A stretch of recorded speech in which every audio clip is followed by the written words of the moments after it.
90.1 da sua televisão e nos 1160 AM do seu rádio em todos os municípios do estado do Espírito Santo e nas redes sociais, no Facebook da TV Educativa, da Rádio Espírito Santo e depois do programa, o programa na íntegra no YouTube da TV Educativa. Começamos o programa de hoje com os destaques da minha companheira na redação da TV Educativa, Verônica Salazar. Boa noite, Verônica. Boa noite, Lucas. Boa noite a todos. Hoje vamos falar sobre a repercussão da abertura parcial do comércio na Grande Vitória. Também esclarecer sobre a ajuda financeira da União para estados e municípios, que está para ser sancionada pelo governo federal. E no segundo dia de abertura parcial do comércio, equipes do Corpo de Bombeiros, Polícia Militar e Guarda Municipal estiveram nas ruas fiscalizando e orientando os lojistas. A repórter Alessandra Bruno tem as informações. No segundo dia de retorno gradual do comércio de rua, as coisas estavam mais tranquilas. No centro de Vitória, as lojas de produtos ligados ao corpo, autorizadas a funcionar nos dias pares, estavam atendendo normalmente. Como recomendado, elas também estavam seguindo as regras de prevenção da Covid-19. E isso causou algumas filas, irritando quem esperava. Tem um tempão que nós estamos aqui e a fila não anda. Dona de Janira aprovou a abertura do comércio e até aproveitou para comprar uma sandália nova, mas seguindo todos os cuidados necessários. Não sai muito, só nessa cidade mesmo, né, que eu saio, né, mais dentro de casa, saio e volto depressa para dentro de casa. Ontem, alguns comerciantes ficaram confusos com o funcionamento nos dias pares e ímpares. Muitos entenderam que a abertura do comércio seria definida pelos dias da semana. Ou seja, segunda, quarta e sexta, dias pares, e terça e quinta, ímpares. Mas o decreto do governo do estado diz que a abertura do comércio de rua vai acompanhar os dias do calendário. O proprietário dessa loja de cosméticos foi um dos que se confundiu e abriu normalmente pela manhã. Mas depois de receber ameaças por parte de pessoas que passavam pela rua, acabou fechando as portas. E ontem a gente ficou assim num impasse, né? Se realmente era para ter aberto ou não ter aberto. Então a gente sofreu muitas ameaças assim de algumas pessoas, né, aqui na nossa loja, e não só a gente, como outros comerciantes. E isso acabou ficando uma confusão, né, um mal-entendido, né, do posicionamento do governo perante a gente. E a gente ficou sem entender um pouco, né, do que aconteceu. Para não haver mais esse tipo de problema, o Corpo de Bombeiros, Guarda Municipal e Polícia Militar estão nas ruas realizando uma fiscalização educativa. Primeiro dia ontem, né, segunda-feira, dessa atividade integrada, fase 2, somente em Vitória e Vila Velha foram abordados 92 comércios. 92 edificações, né? Entre denúncias dos comércios em geral e de escritórios e de consultórios médicos. Então tá aí esse segundo dia de parcialmente abertos comércios na Grande Vitória e em Santa Teresa. E agora nós vamos ao Palácio Anchieta, onde já fala o governador do estado, Renato Casagrande. Uma predisposição, mas não atinge só essas pessoas. Muitas vezes tem pessoas com saúde perfeita, que também tem uma sensibilidade, o vírus ataca com muita violência e tirando a vida das pessoas. Então é importante que a gente continue com o trabalho de isolamento e de distanciamento, isolamento social e distanciamento social. Mas nem tudo também é notícia ruim, porque nós ontem, segunda-feira, dia 11, começamos a implementar na região metropolitana, em Santa Teresa e Fundão, municípios de risco alto, iniciamos a implementação de um plano de convivência com a pandemia. E o primeiro dia, lógico, o primeiro dia ainda é insuficiente para uma avaliação mais profunda, mas o primeiro dia já deu uma demonstração de que nós estamos no caminho certo. Nós temos alguns dados que mostram isso, que é possível com a colaboração de todos, com a responsabilidade individual de todo mundo, com a disciplina que precisamos ter neste momento. Assim, é bom que a gente compreenda que é a nossa ação individual que produzirá um efeito positivo para a nossa comunidade, para toda a nossa comunidade. Então, nós começamos um plano de convivência com a Covid porque é uma pandemia de longo prazo, né? Este ano que vem. Então, nós temos que conviver um tempo enquanto o mundo científico não apresenta uma vacina que chega até nós. Então, neste tempo, a gente tem que conviver e para conviver, todos nós temos que ter responsabilidade, todos nós temos que dar a nossa contribuição. Então, ontem, nós iniciamos a implementação desse plano. Esse plano, ele foi desenvolvido junto com os municípios da região metropolitana. É um plano que dá orientação clara, ainda de continuidade do fechamento dos shoppings, dá orientação clara para a não aglomeração, dá orientação clara para os protocolos a serem seguidos pelos comerciantes, industriais e prestadores de serviços, de distanciamento social, aquilo que está funcionando, de uso de máscara, que ficou obrigatória a utilização no estado todo, independente do grau de risco do município. Pode ser risco baixo, tem que usar máscara, risco moderado, usar máscara, risco alto e risco extremo. Todo mundo tem que usar máscara. Então, há uma decisão de que nós também, todo o trabalho administrativo do setor de serviço, da indústria e do comércio, precisa ser feito em home office. É uma orientação muito forte que a gente tem dado para quem pode fazer isso, para reduzir a interação, a mobilidade, e com isso aumentar o isolamento, e quem tiver que sair, manter um distanciamento social. O comércio só pode atender uma pessoa a cada 10 metros quadrados, então tem que ter tem um protocolo que precisa ser cumprido. Também nós tomamos a decisão na área administrativa de todo o serviço administrativo de áreas não essenciais ser feito em home office. Também essa decisão do governo do estado, mas uma orientação também para os municípios, uma orientação para os órgãos da União, para que a gente reduza o deslocamento de pessoas e permitimos, então, com isso, com essas compensações, nós permitimos, a partir de ontem, que o comércio, de forma gradual e alternada, pudessem iniciar a abertura e a sua atividade, com todos esses protocolos. Então, ontem, segunda-feira, foi o setor de material não ligado ao corpo, e hoje, terça-feira, foi o setor de lojas e de comércio ligado ao corpo. Junto com isso, um trabalho forte de fiscalização que nós estamos fazendo junto com os municípios, um trabalho integrado, e um trabalho forte de comunicação, rede social, piruinhas, carros de som nas ruas, propaganda institucional, toda uma abordagem direta às pessoas. Os municípios também tomando a decisão de apagar as luzes das praias, de reduzir a presença em locais públicos onde as pessoas se concentram.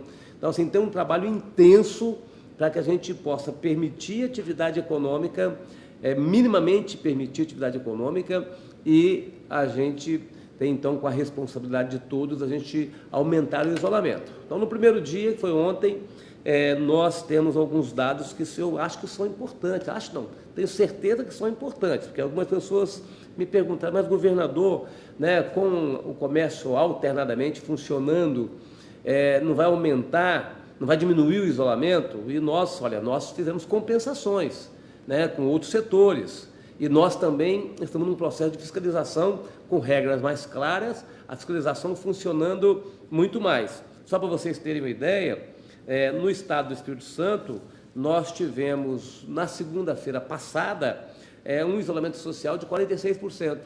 Ontem, o primeiro dia de funcionamento, 47%. Ainda não é o ideal, eu disse que o ideal para nós é 55%, mas nós vamos trabalhando para a gente chegar lá, aos 55%. Mas, assim, tivemos, por exemplo, em Cariacica, segunda-feira passada era 42,8% e ontem foi 43,8%, 1%, um ponto percentual a mais. Fundão, que está também nessa regra, segunda-feira passada foi 42,2%, ontem foi 52,8%. Fundão cresceu 10 pontos percentuais. Guarapari, 45,3%, Guarapari não está, mas está perto aqui, não está na nossa regra de comércio alternado.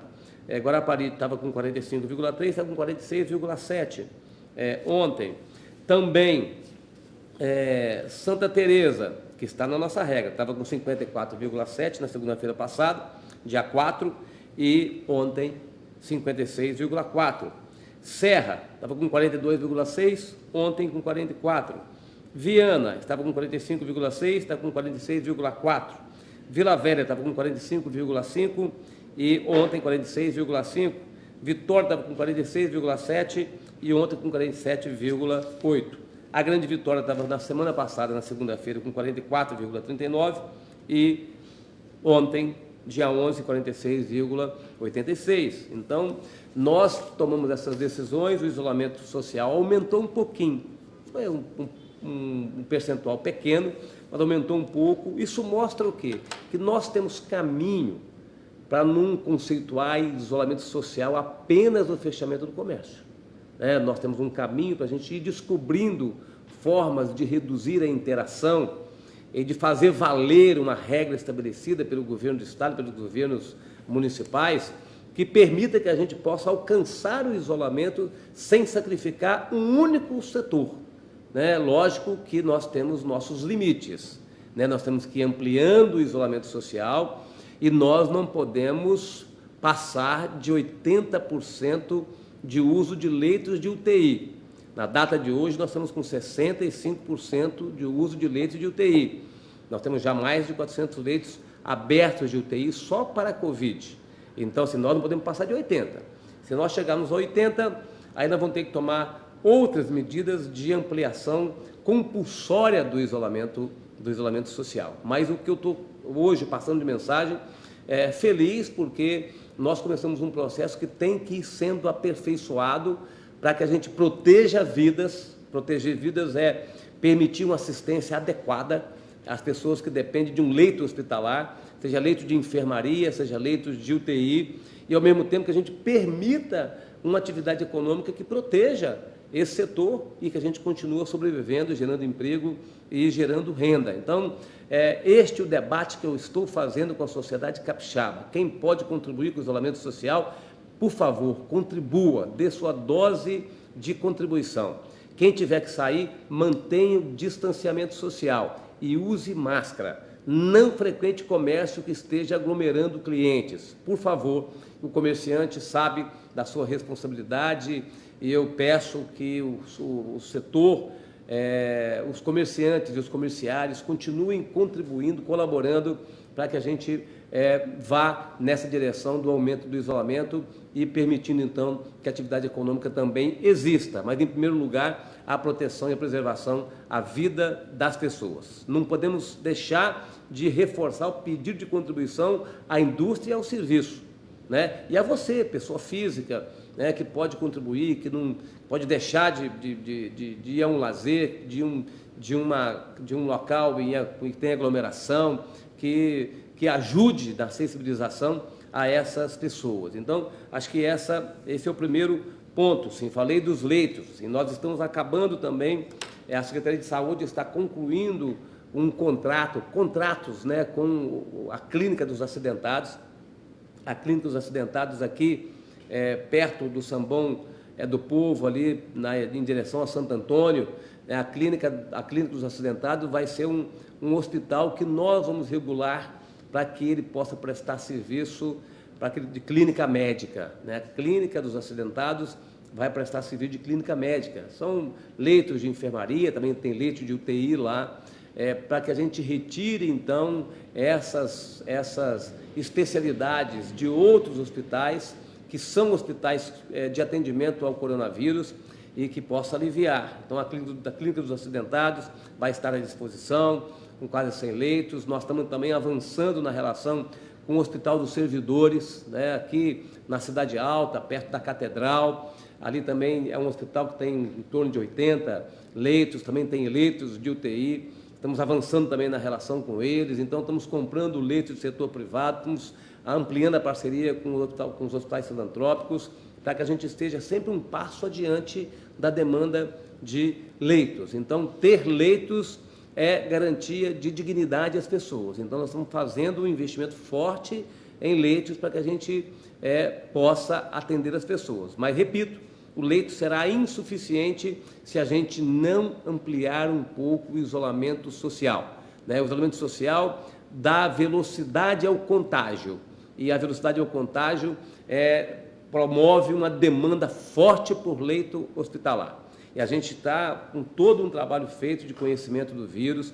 Amanhã, quarta-feira, a gente começa o inquérito sorológico, quarta, quinta e sexta, mais de 5 mil, entre 5 mil e 6 mil e poucas pessoas serão testadas na sua casa. Estou pedindo aí às pessoas que vão receber a equipe da Secretaria de Saúde, da Universidade, do Hospital Universitário, dos municípios, do Instituto Jones, do IBGE, eles chegarão uniformizados, identificados, né, para que a gente possa fazer o teste rápido de anticorpos, para verificar se quantos por cento da sociedade capixaba já teve contato com o vírus, já produziu anticorpos. Então é a primeira fase, quarta, quinta e sexta, 15 dias depois mais uma fase, 15 dias depois mais uma fase, 15 dias depois mais uma fase. São 4 fases de investigação nos municípios do estado, para que a gente conheça efetivamente, né, o comportamento do vírus e ver como ele está avançando em termos de contágio.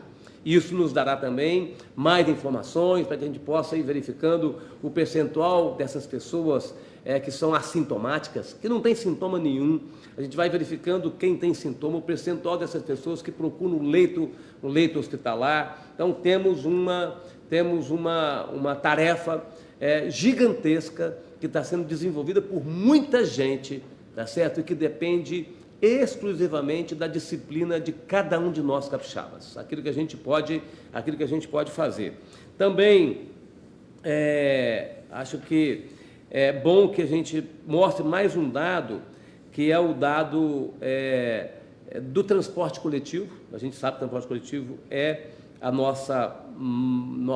um ponto de risco que a gente tem, um cuidado que a gente tem que ter com relação ao transporte coletivo. Do terminal não sai nenhum ônibus, essa é a nossa orientação, com pessoas em pé, e do terminal não sai nenhum passageiro sem máscara, né? A nossa orientação, nossa determinação é que o motorista não saia, né, com passageiros sem máscara, não saia com passageiros sem ter banco para tomar assento. Então, o ônibus são mais, época de normalidade, início de março, por exemplo, que a gente não tinha ainda as restrições à atividade econômica, eram mais de 600 mil passageiros do sistema de transporte da Grande Vitória, do Transcol. No dia 4 de maio, há uma semana atrás, há 8 dias atrás, segunda-feira, dia 4 de maio, circularam pelo sistema de transporte coletivo 259.516 pessoas.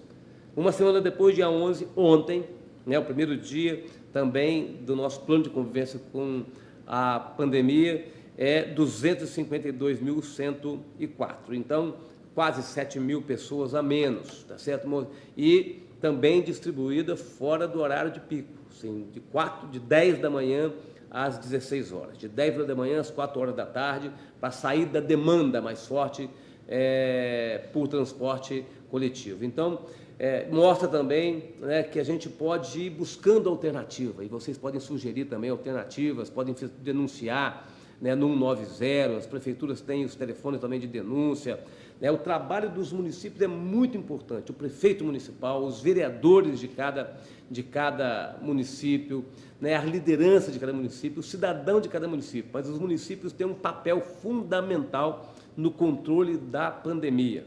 Nós não podemos trabalhar separadamente, é por isso que a gente tem feito reuniões permanentemente com os prefeitos da Grande Vitória, mas também através da AMUNES, com os prefeitos dos demais municípios do estado, para que a gente trabalhe juntos e produza, né, um resultado para a sociedade capixaba e possamos passar por este momento de maior dificuldade, maio e junho, né, de maior incidência, né, do vírus aqui no estado do Espírito Santo. Então, muito obrigado por me ouvir mais uma vez, com novas informações, e desejo a todos uma boa noite.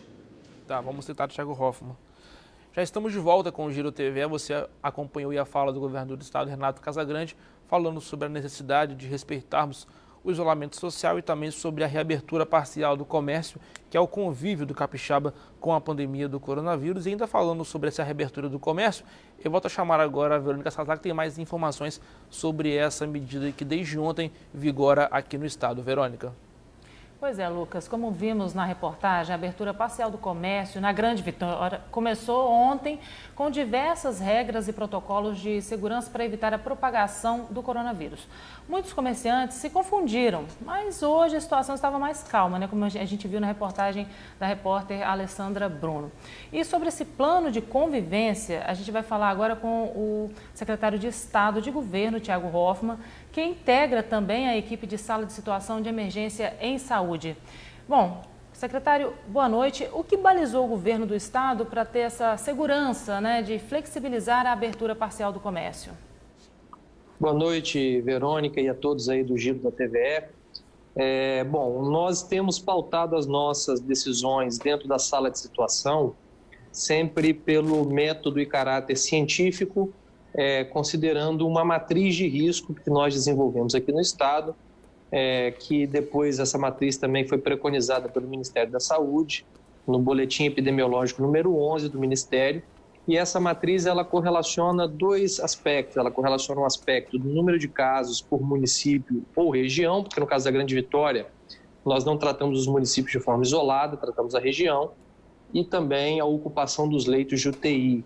Então, como nós crescemos significativamente nas últimas 2 semanas a quantidade de leitos de UTI, nós conseguimos aí criar um regramento para flexibilização do comércio, levando em consideração que essa ocupação ficou abaixo de 70%, e isso permitiu que nós pudéssemos discutir um plano de convivência com a pandemia. Essa é a expressão que o governador Renato Casagrande tem usado. Nós montamos um plano de convivência, a pandemia ela é de longa duração e, portanto, nós precisamos encontrar maneiras seguras de conviver com a pandemia. E nós não podemos ficar com o comércio fechado indefinidamente. Isso é um aspecto que a gente analisou, e ampliar também a nossa visão sobre o conceito de isolamento social. E essa é uma premissa desse plano. O isolamento social não é sinônimo de fechamento de comércio. O isolamento social no nosso plano ele é tratado de forma mais ampla, ele é tratado como um conceito cuja responsabilidade é de todos. Todos nós temos que dar a nossa contribuição para a manutenção do isolamento social. E nós precisamos que esse índice fique em, no mínimo, 50% de isolamento, para que nós possamos, com isso, ter segurança de que a quantidade de leitos que nós desenvolvemos aqui será suficiente para todos que eventualmente possam vir a precisar de um leito de UTI e, consequentemente, para que nós possamos ir retomando gradativamente e de forma segura as atividades econômicas. Nós estamos conversando com o secretário de Estado de Governo, o Thiago Hoffmann. Secretário, boa noite para o senhor. Em relação, a gente viu aí nas matérias de ontem e de hoje também, ainda uma certa dificuldade dos comerciantes e também dos próprios, agora voltou o vídeo do secretário, dos próprios consumidores em relação ao que fazer, a utilização de máscaras, por exemplo, e dos comerciantes em parte de quando abrir o dia que é o comércio. A gente já falou isso várias vezes, quais são os dias pares, os dias ímpares das atividades comerciais. O que o Estado pensa em fazer em fiscalização? A gente viu hoje o Corpo de Bombeiros nas ruas, a Polícia Militar, a Guarda Municipal orientando a abertura e o fechamento, o horário de funcionamento. Essa medida pode ser ainda mais punitiva para os comerciantes e para os consumidores. Como é que vai funcionar a fiscalização para que esse método possa ser eficiente? Olha, é possível sim que nós tenhamos que ter uma fiscalização mais rígida. Faz parte desse plano de convivência, é uma das ações do plano, a montagem de uma equipe grande de fiscalização. Essa equipe envolve um contingente dedicado da Polícia Militar e do Corpo de Bombeiros. Esse contingente da Polícia Militar não está atendendo outras ocorrências, ele está focado na fiscalização. Soma-se a isso também a nossa vigilância sanitária, a vigilância sanitária dos municípios, os fiscais de postura dos municípios e também as guardas municipais dos municípios aqui da Grande Vitória. Então, esse é um grande esforço organizado pelo governo de fiscalização, com um planejamento de ação focado nas áreas que têm maior quantidade de denúncias de aglomerações e de funcionamento irregular de comércio. Então, a fiscalização tem ido a essas regiões, tem orientado num primeiro momento. Então, no primeiro momento, até porque as pessoas estão se adaptando, os comerciantes e consumidores. Não há previsão nesses primeiros dias de que a fiscalização ela tem um caráter forte e punitivo. Tem primeiro um caráter de orientação para que todos os comerciantes possam se adaptar. Estamos entendendo que é um momento de adaptação e que é necessário um tempo de adaptação. Então, a fiscalização vai ao local, não estamos encontrando nenhum tipo de resistência, muito pelo contrário, estamos encontrando boa vontade dos comerciantes. Então, estamos considerando que está havendo boa-fé, está havendo erro naquilo que está acontecendo e, portanto, a fiscalização está cumprindo um papel de orientar. Se esses comerciantes que estão sendo orientados persistirem em fiscalizações futuras ou passado o tempo, quando já tiver dado tempo suficiente, aí nós acreditamos que isso é no máximo mais 1, 2 dias, para que todos tenham conhecimento da regra de funcionamento, da divisão de funcionamento entre os tipos de comércio, dos horários, aí sim a fiscalização tende a ser uma fiscalização que endureça, uma fiscalização que aí ela parta para um caráter mais punitivo. Agora, secretário, sobre esse decreto do governo federal que incluiu as academias de ginástica como atividades essenciais, né, como uma atividade essencial, como o senhor avalia esse decreto aqui no Espírito Santo, né, já que se trata de um local aí com muita circulação de pessoas, que utilizam aí os mesmos equipamentos, como o senhor avalia o posicionamento desse decreto aqui no estado? Olha, eu acho que qualquer decreto presidencial, hoje em dia, ele tem o mero caráter político do presidente fazendo um debate político com a pandemia. Infelizmente, nós estamos à deriva em termos de liderança nacional. O presidente da República, infelizmente, enquanto todos os líderes mundiais tratam a pandemia de maneira séria, todos os líderes mundiais tratam a pandemia com muita preocupação, aqui no Brasil, infelizmente, nosso presidente trata a pandemia com desdém, trata a pandemia como se ela não existisse ou como se ela fosse pouco importante. Então, o decreto, independente da atividade, eu não estou nem discutindo a atividade em si, eu acho que tem essa característica política, digamos, do presidente fazer uma média com um determinado segmento, dizer que ele ficou bem e que o problema está nos estados e municípios para que aumente a pressão entre os estados e municípios para a reabertura de outras atividades. Eu acho isso um equívoco, mas aqui no Espírito Santo, e aí o Supremo Tribunal Federal já decidiu que cabe a estados e municípios decidirem um regramento sobre o que pode e o que não pode. Estados e municípios têm autonomia para decidir. Então, o decreto ele não gera automaticamente uma obrigação do Estado em colocar as academias em aberto. Nós não estamos, nesse momento, com a previsão de ter academias abertas nos próximos dias, mas é bom dizer que estamos, sim, preocupados com as academias e discutindo com as academias um protocolo de segurança para que a gente possa, dentro desse plano de convivência, em que nós estamos reabrindo as atividades econômicas de forma gradual, para que a gente possa também reabrir a academia, porque, claro, entendemos que é um segmento econômico importante, muitas pessoas sobrevivem disso e também é importante para a saúde das pessoas. No entanto, hoje, nós, ao conversarmos com qualquer epidemiologista, com qualquer médico que trate a questão da pandemia de forma séria, ele vai dizer que a academia é um espaço de fácil proliferação da pandemia, uma vez que você tem ali uma quantidade grande de pessoas em que, usando equipamentos em comum, tem suor, tem troca de gotículas, tem atividades aeróbicas, pode ter gente espirrando, pode ter gente tossindo em ambientes fechados. Então, nós temos que criar mecanismos para que isso ocorra de forma segura e nós estamos construindo isso com o setor. Nós entendemos o momento e a necessidade da reabertura de todas as atividades, mas temos que fazer isso de forma responsável e gradual e não fazendo politicagem com decretos sem pé nem cabeça.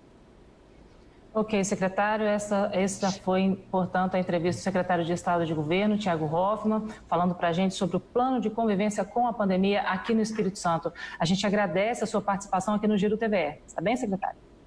Obrigado, Verônica, sempre à disposição da TVE. Lucas. É isso, Verônica. Obrigado. Obrigado também ao secretário de Estado de Governo, Thiago Hoffmann. Rápido intervalo aqui no Giro TVE. Já voltamos.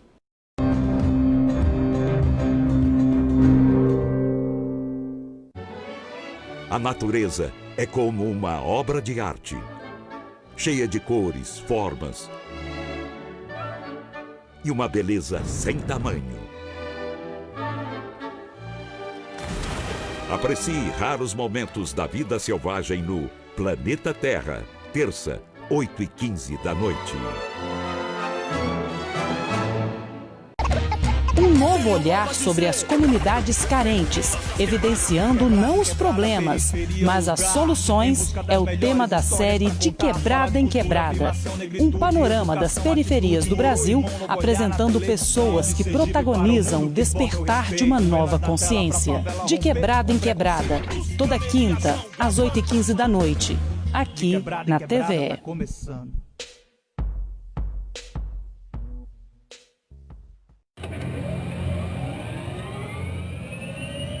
Um acidente aeronáutico. Visual aqui. 1, 2, 3, choque. Emergência. Pouso forçado na Marginal Pinheiros. Aeronave em emergência. Médicos e enfermeiros em situações de risco. Vai câmera pra nós aí. Foi uma explosão, cara? E resgates em um desabamento de grandes proporções. 3 casas, cara. Uma em cima da outra. Só fosse 3.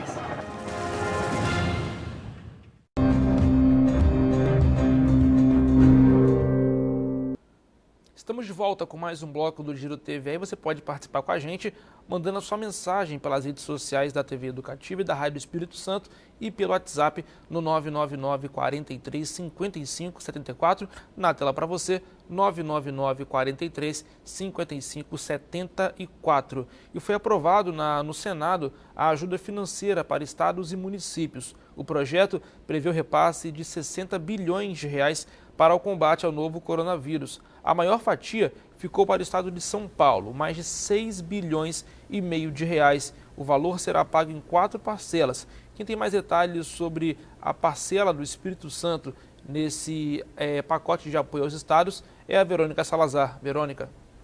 Pois é, Lucas, o Espírito Santo deve receber aí 712 milhões. Além do auxílio, o projeto ainda suspende as dívidas de estado e municípios com a União.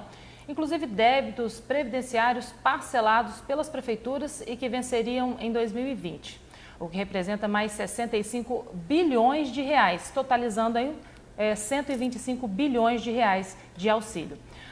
Esse projeto deve ser sancionado sem a possibilidade de reajuste a funcionários públicos até o final do ano que vem, exceto as categorias envolvidas no combate à pandemia. Então, para conversar um pouquinho com a gente sobre esse assunto, a gente convidou o subsecretário do Tesouro Estadual, o Bruno Dias. Secretário, o auxílio é suficiente diante dos impactos de arrecadação aqui no Espírito Santo? Boa noite. Boa noite, Verônica. Boa noite, Lucas. Boa noite, a equipe, né, da TVE, do Giro TVE. Bom, acho que é importante esclarecer que com a eclosão dessa pandemia, os impactos econômicos são bastante intensos. E o Boletim Focus, ontem divulgado, por exemplo, pelo Banco Central, acabou projetando uma queda de PIB de 4,11% para 2020. Então, com a queda repentina da atividade econômica, a arrecadação estadual acaba sofrendo um forte baque, principalmente no tocante a receitas de ICMS, receitas de renda de petróleo também, e como se isso não fosse bastante, há ainda necessidade de execução de novos gastos para enfrentamento da pandemia, e tudo isso leva a uma necessidade de compensação por parte dos governos estaduais, dos governos municipais. E nós entendemos, o governo ele tem entendido que esse valor ele não é suficiente, ele é bastante importante, né, nesse atual momento, porém, ele não é suficiente para cobrir as perdas projetadas pelo governo. O governo estadual está trabalhando com uma perda projetada de 3,4 bilhões em 2020 e o estado vai receber do governo federal menos de 1 bilhão, né, de recursos livres serão 712 milhões e de recursos vinculados à aplicação na saúde e na assistência social, cerca de 225 milhões. Então, entendemos que esse repasse, embora seja muito importante, ele não cobre boa parte das perdas projetadas para 2020. Nós estamos conversando com o subsecretário do Tesouro Estadual, o Bruno Dias. Subsecretário, em relação à pandemia do coronavírus, quanto já foi gasto pelo Estado no combate direto em ações para o combate da Covid-19? Bom, o governo do Estado, até o presente momento, ele executou cerca de 68 milhões de reais, né, para combate ao Covid, principalmente na pasta da saúde. Esses gastos estão divididos em custeio, cerca de 29 milhões para aquisição de insumos, máscaras, avental, reagentes, sabonete líquido, etc. E também gastos com investimentos, cerca de 39 milhões, com adequações na estrutura física de hospitais, na aquisição de aparelhos médicos hospitalares, incluindo a aquisição de aparelhos respiradores, tão necessário nesse momento. Verônica? Subsecretário? Perdão, nossa, eu chamei o senhor de subsecretário. É subsecretário mesmo, gente. Subsecretário. Estou ficando já confusa aqui. Bom, quais as medidas de contingenciamento já estão sendo tomadas no Executivo Estadual? Bom, o Poder Executivo ele tem se empenhado em tomar medidas de contingenciamento e racionalização de gastos desde antes da pandemia, tendo promovido, como regra geral, a suspensão de contratação de consultorias, de participação de servidores em congressos, cursos, seminários, uma série de medidas nesse sentido. Porém, diante dessa nova conjuntura, né, novas ações de redução de gastos se mostram mais do que nunca necessárias. Então, em março, o governo do Estado, por meio do Poder Executivo, contingenciou já em seu orçamento um montante aproximado de 517 milhões de reais, para além do que estava contingenciado. Teve a iniciativa ainda de encaminhar à Assembleia Legislativa um projeto visando racionalizar o uso de recursos de fundos estaduais, de autarquias, né, flexibilizar o uso desses recursos em caso de necessidade. E uma série de medidas estão previstas para serem anunciadas pelo governo nos próximos dias. Dentre essas medidas, a renegociação, a obrigatoriedade de renegociação de contratos com redução de preços quantitativos, contratos de locação de imóveis, de veículos, a revisão temporária de contratos de prestação de serviços também, redução de demanda de energia elétrica, da demanda contratada de energia elétrica. Então, o governo está muito ciente dessa situação. Tivemos uma reunião, o governador teve uma reunião na semana passada com o chefe dos outros poderes, inclusive, né, uma reunião que apontou a necessidade de uma adoção de corte de gastos em todos os poderes, diante da provável redução dos godécipos. Em resumo, são medidas que vêm sendo tomadas com muita responsabilidade, visando justamente a preservação da saúde e das finanças do Estado.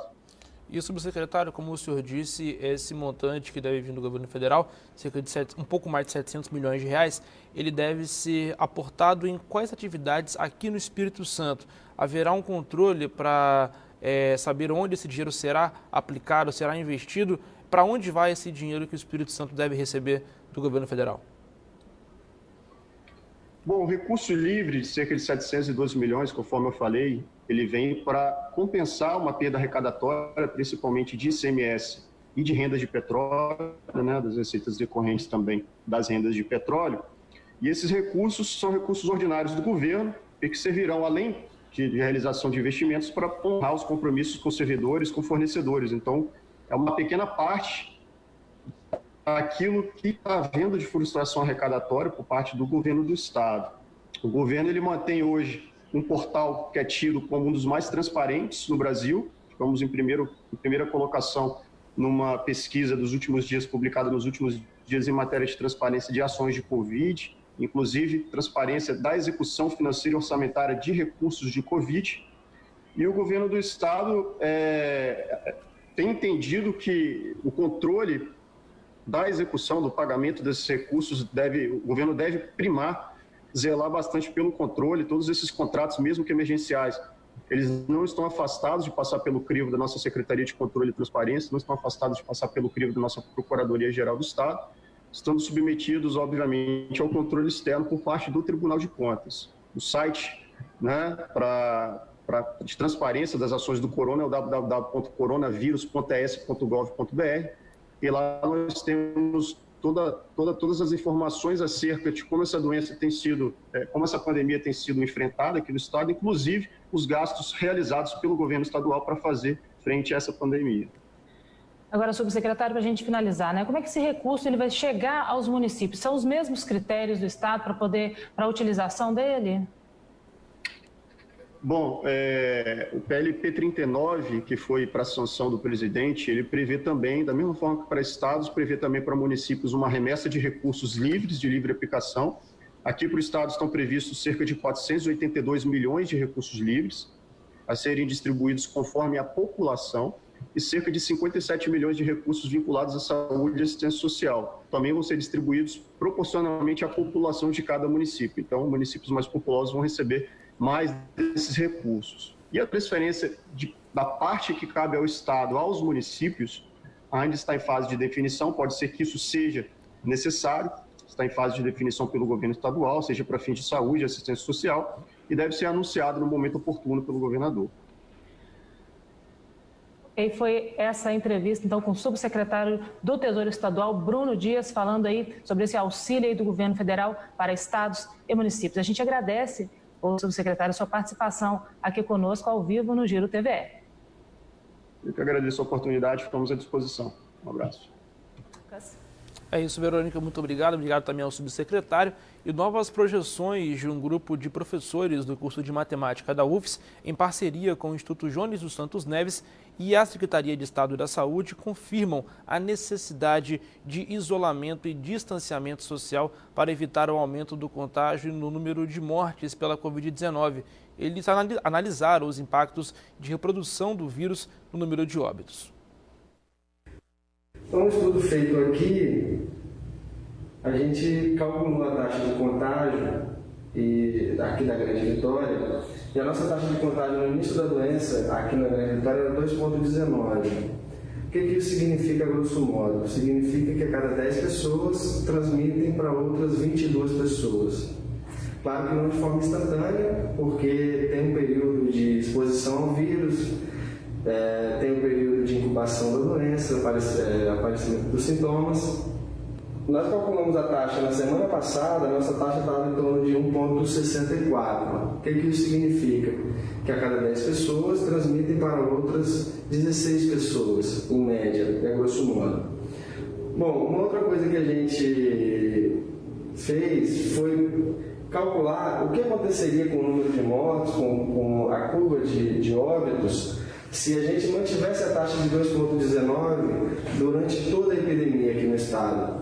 Então, se a gente tivesse a taxa de 2,19 durante toda a epidemia e a taxa de letalidade fosse a que a gente tem hoje, 4,09%, ao invés de 149 mortes que a gente registrou no dia 10 de maio, a gente teria 405 mortes. E se a gente tivesse a taxa de letalidade nacional, que é 6,8%, a gente já sabe que tem alguns sistemas de saúde colapsados, isso faz com que a taxa de letalidade aumente. Se a gente tivesse nessa condição de letalidade, 6,8%, ao invés de 149 mortes, teríamos 674 mortes. Então, esses são números expressivos para a gente ter uma ideia de como a taxa de contágio impacta no número de mortes. E a taxa de contágio, ela diminui como? Diminui com o distanciamento social, com diminuição da interação social, com o uso de máscaras, com proteção, asepsia das mãos. Isso é o que dizem os nossos epidemiologistas.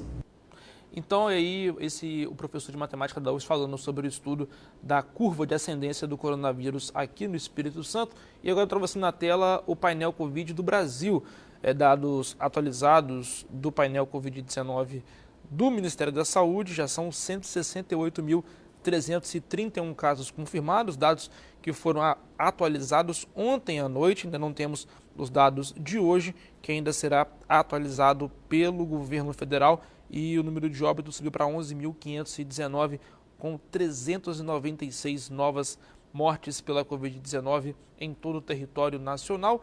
E para saber dos dados aqui do Espírito Santo, eu chamo ela, Verônica Salazar. Lucas, antes da gente dar os dados, eu vou falar um pouquinho sobre o índice de isolamento no Espírito Santo, que fechou o dia de ontem em 47,6%, quando o ideal é ir algo acima de 50%. Na região da Grande Vitória, onde houve reabertura parcial do comércio, fechou ontem em 46,86%. Santa Teresa, que entrou essa semana na área de alto risco para o coronavírus, fechou o dia em 56,4% de isolamento social. Vila Velha, município que segue na frente no número de infectados, o isolamento fechou em 46,5%. Os dados foram atualizados hoje no monitoramento do Estado, que usa dados de localização de celular para avaliar o deslocamento da população em todo o Estado, para saber se está havendo aí aglomeração. Agora vamos aos dados do painel Covid. Subiu para 212 o número de pessoas mortas em decorrência da Covid-19 no Espírito Santo. São 5.087 casos confirmados. A taxa de letalidade está em 4,17%. Vila Velha, como eu disse, segue na frente aí como município com maior índice de contaminação por Covid-19, com 1.134 casos. Serra na segunda colocação com 1.005 casos. Vitória, 944 casos. Cariacica, 681 casos. Viana, 108 e Guarapari, 75. O bairro da Praia da Costa, em Vila Velha, e Jardim Camburi, em Vitória, estão empatados com 152 casos confirmados de Covid-19. Lucas. É isso daí, Verônica. E o não pagamento de salários e benefícios a rodoviários da aviação Taboazeiro, que operam as linhas municipais, algumas linhas municipais de Vitória, ainda reflete na vida de quem mora na capital. Quem atualiza a situação e traz para a gente as informações é a Camila Soares. Vou virar aqui para chamar a Camila, que está de casa com a gente, participando do Giro TVE. Camila, boa noite. Como anda a situação da aviação Taboazeiro, que ainda não teve os seus funcionários com pagamento restabelecido? Boa noite. Boa noite, Lucas. Pois é, né? A situação para os rodoviários ainda segue complicada, né? Houve uma manifestação hoje pela manhã, mais uma vez, aí um apelo dos rodoviários em relação aos salários e benefícios que ainda não foram pagos pela Taboazeiro. O governo do estado se reuniu também com esses rodoviários, hoje, segundo o Sindicato dos Rodoviários, e se posicionou na tentativa de conseguir um acordo aí junto à prefeitura para antecipar aí essas questões, para ajudar esses rodoviários. A categoria aguarda a sanção do projeto de lei que foi aí aprovado pela Câmara de Vereadores, que trata da questão do subsídio, né, que é a autorização que a prefeitura tem para assumir aí o custeio de pessoal e também operacional durante esse período de pandemia da aviação Taboazeiro. Além disso, também tem a questão da antecipação de compra do Vale Transporte, né? Essa questão é uma das mais debatidas, aí já tem 2 semanas que está sendo debatida entre o SETPES, a Prefeitura e também o Sindicato dos Rodoviários, e foi chegada a uma conciliação numa audiência junto com o TRT, né, a respeito desse assunto. Porém, esse pagamento deveria ser feito até quinta-feira. Porém, a Prefeitura já se posicionou, informou que acatou esse pedido, né, esse acordo realizado na audiência de conciliação, e que o valor que seria repassado seria de R$450 mil.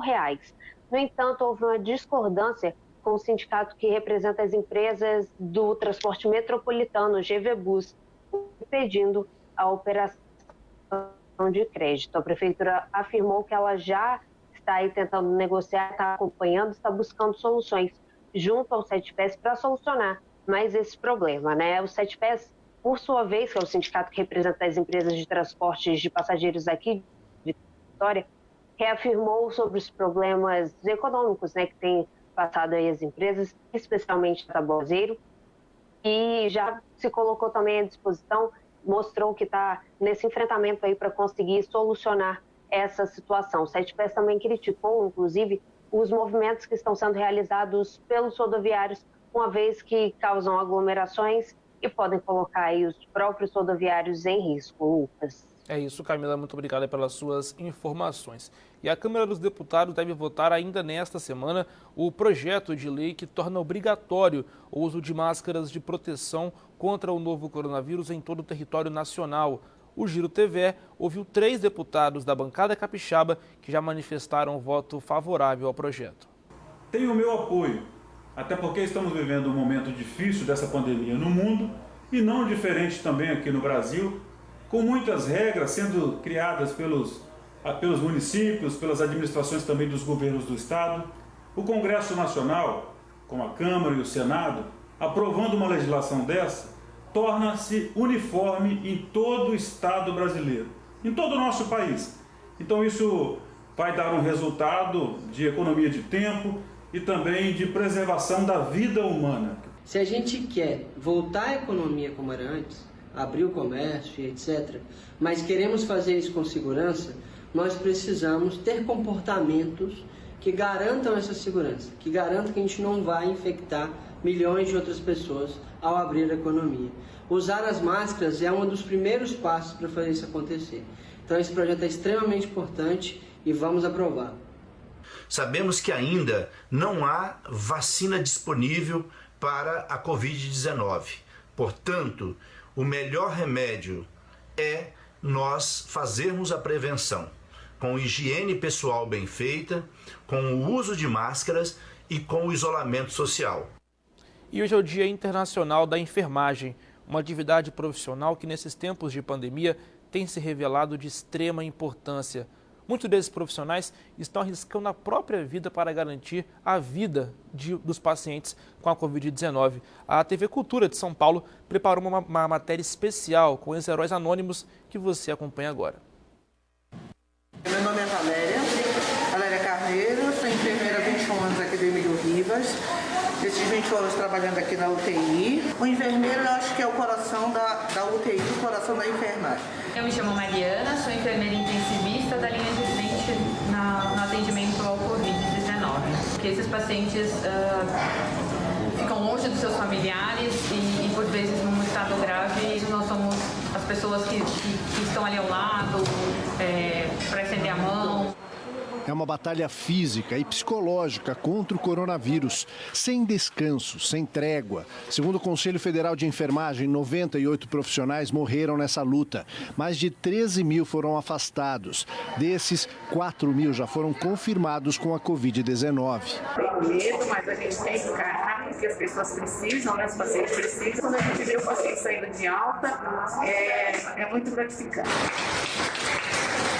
Estamos com pacientes graves, pacientes que estão intubados, e nunca foi tão importante a atuação da enfermagem, o reconhecimento da enfermagem. No combate ao inimigo invisível, os profissionais da enfermagem formam uma equipe multidisciplinar com médicos especialistas, fisioterapeutas e nutricionistas. E os desafios são diários. Existe uma grande preocupação nossa aqui do gabinete de crise quanto à falta de equipamentos de proteção individual e a qualidade desses equipamentos que estão sendo oferecidas nas unidades de saúde, hospitais de campanha, pronto atendimentos, entre outros. Uma outra grande preocupação do nosso conselho é cuidar da saúde mental dos nossos profissionais que estão na linha de frente. É muito trabalho, muito cuidado e quero agradecer as palmas que a gente está ganhando, né? Porque realmente nós merecemos. É um trabalho muito difícil mesmo. Merecem realmente todas as palmas. E os profissionais da saúde que estão na linha de frente do combate ao coronavírus vão ter diárias de hotéis custeadas pelo governo do estado para proteger suas famílias. Quem tem os detalhes é o repórter Bernardo Barbosa. Aqui no Espírito Santo, uma medida adotada pelo governo vai ajudar quem está atuando na linha de frente contra a Covid-19. Aqui diárias de hotéis serão ofertadas tanto para enfermeiros quanto outros profissionais da saúde que não desejam voltar para suas casas neste período de pandemia. O anúncio foi feito ontem pelo secretário da Saúde em coletiva de imprensa. Cerca de 830 profissionais serão beneficiados. Serão 12.700 diárias, sendo que dessas, 8.000 serão destinadas à Grande Vitória. Os hotéis ficam próximos aos hospitais especializados no tratamento ao novo coronavírus. Acreditamos que até o final da semana esse processo será materializado e que o levantamento feito nas unidades hospitalares possa, então, já passar a estar disponíveis para os trabalhadores da saúde. Então, nós entendemos que essa é mais uma medida que o governo do estado toma para garantir melhor cuidado e proteção e segurança aos nossos trabalhadores que operam nas unidades que são referências para o Covid no estado do Espírito Santo. Vamos chegando na parte final do nosso Giro TVE de hoje, mas antes de terminar o programa, eu volto à redação da TV Educativa para dar uma boa noite à minha companheira Verônica Salazar. Boa noite, Verônica. Bom, gente, quero agradecer a parceria de todos vocês, uma boa noite a todos e até amanhã. E lembre-se, manter sempre o distanciamento social, isso pode salvar vidas. Boa noite, gente. É isso, Verônica. Em tempos de pandemia e do isolamento social, a arte se manifesta através das redes sociais e pelas varandas. Hoje, no nosso Giro Cultural, vamos conhecer um músico capixaba apaixonado pelos Beatles que está divertindo os seus vizinhos com shows na varanda de apartamento. E assim nós terminamos o programa de hoje. Um abraço, até amanhã. A quarentena impactou a rotina de todo mundo. Os artistas estão se reinventando para não perder o contato com o público, seja através de lives e, por que não, na varanda de casa. A ideia surgiu durante o isolamento na Itália e se espalhou pelo mundo afora.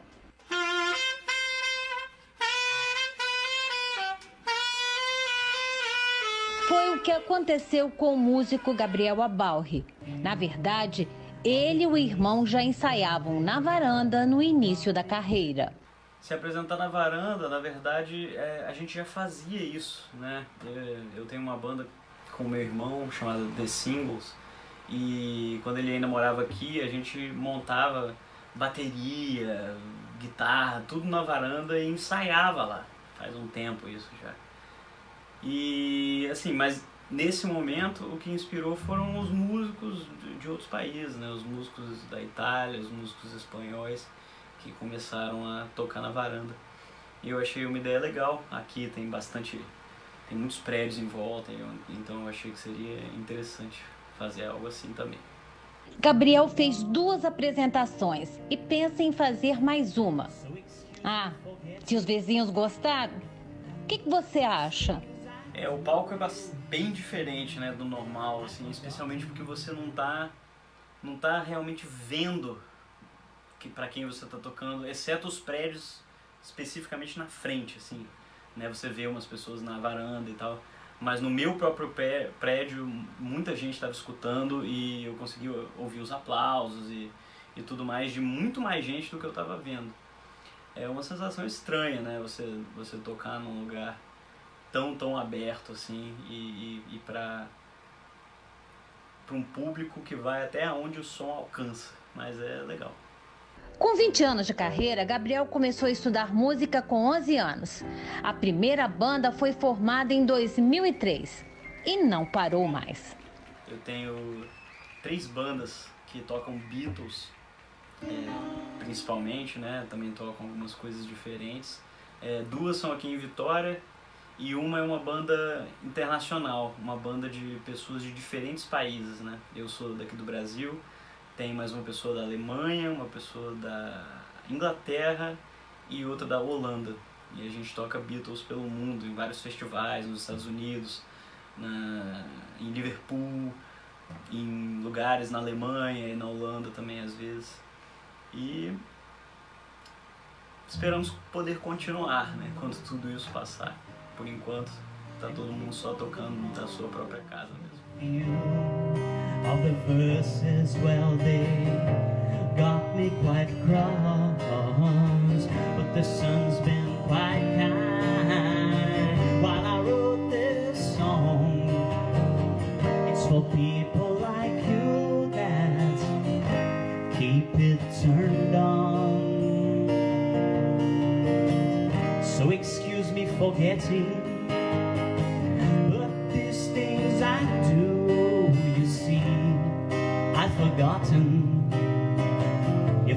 O olhar contemporâneo sobre os rios que correm nas grandes metrópoles brasileiras é tema da série Cidades Azuis. O documentário aborda a relação de invisibilidade da população urbana com as águas dos rios. Cidades Azuis, quartas,